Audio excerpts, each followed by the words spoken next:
झूले रहे पलना गौरी पुत्र गणेश गजानन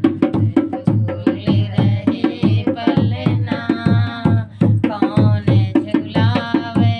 कौन झूले कौन झुलावे कौन झूले कौन खींचे डोर गजानन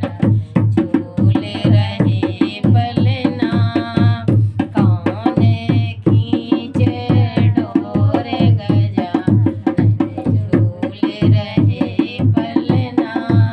गौरी पुत्र गणेश गजानन झूले रहे पलना शंकर झुलावे गणपति झूले गौर झुलावे गणपति झुलाए के गाना बच्चे तो टेप करते